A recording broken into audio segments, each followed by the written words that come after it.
எல்லாருக்கும் வணக்கங்க. எல்லோரும் எப்படி இருக்கீங்க? எனக்கு வந்து காய்ச்சல் வந்ததுனால வீடியோவே எடுக்கலையா, அதனால் இவ்வளோ நாளாக வீடியோ போல் ஒரு 4-5 நாள் இருக்குன்னு நினைக்கிறேன்.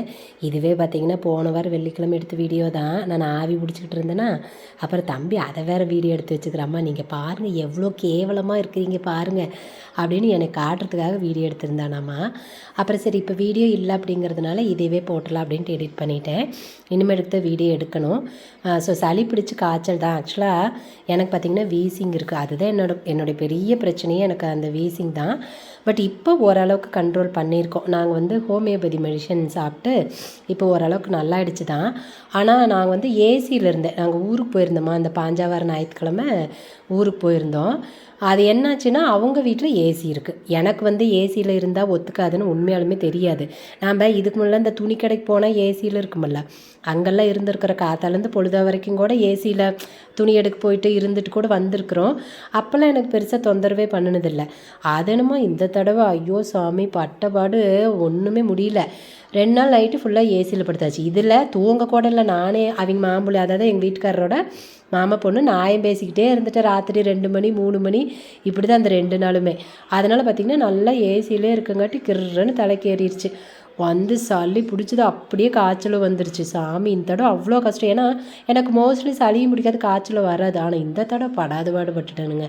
அப்புறம் மாத்திரையே சாப்பிட்டாச்சு தான். இருந்தாலும் ஆவி பிடிச்சா நல்லாயிருக்குன்னு தோணுச்சு. ஏன்னா தலை வலிச்சுது. ஒரு 2 நாளாக வந்து அப்பப்போ தலை வலிச்சுக்கிட்டே இருந்தால் பாரமாக இருந்த மாதிரி இருந்ததா, சரின்னு சொல்லிட்டு ஆவி பிடிச்சா. ஆவி பிடிக்கிறதுக்கு வேற ஒன்றும் இல்லை, எங்கிட்ட அந்த யூக்லிட் டிப்ஸ் எசன்சியல் ஆயில் இருந்துச்சு, அதை கொஞ்சம் போட்டு ஆவி பிடிச்சேன். அது கொஞ்சம் நேரத்தில் அதோட பவரும் போயிடுச்சு. அப்புறமா தேங்காய், மஞ்சத்தூள், உப்புன்னு நினைக்கிறேன், அது 3, அதை 3ஐயும் போட்டு மறுபடியும் வந்து அதுலேயே கொஞ்சம் நேரம் கழித்து அதுலேயே ஆவி பிடிச்சோம். ஆனால் உண்மையாலுமே ஆவி பிடிக்காட்டி கொஞ்சம் பரவாயில்லையாம தான் இருந்துச்சு. அந்த தலை வந்து பாரமாக இருந்துச்சுல, அதெல்லாம் கொஞ்சம் நல்லாகி போச்சு. நீங்கள் எங்கள் வீட்டில் ஒரு சந்தோஷமான விஷயம் நடந்துச்சா, இதை நான் உங்களுக்கெல்லாம் சொல்லலாம் சந்தோஷப்படலான்னு நினச்சா, அதுக்குள்ளே இந்த காய்ச்சல் வந்து அதையும் கெடுத்து விட்டுருச்சு. நமக்கு மட்டும் ஒரு நல்லது நடந்தால் அது 4 பேர்த்துட்டு சொல்லி சந்தோஷப்படுறதுக்கு மட்டும் முடியவே மாட்டேங்குது. இப்போ மட்டும் என்ன சொல்லத்தான் போகிறேன். ஆனால் இந்த வீடியோவில் இல்லை, அடுத்த வீடியோவில்.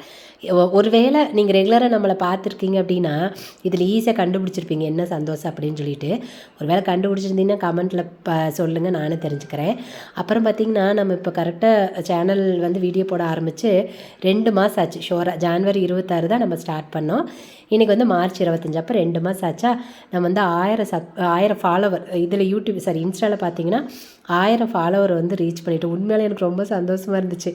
ஏன்னா நான் இதுக்கு முன்னாடி எங்களோட பிஸ்னஸ்க்கு ஒரு சேனல் இருக்குது, அதெல்லாம் பார்த்திங்கன்னா க்ரோத்தே ஆகலை. பட் இது க்ரோத் ஆனது எனக்கு உண்மையாலுமே ரொம்ப சந்தோஷமாக இருக்குதுங்க.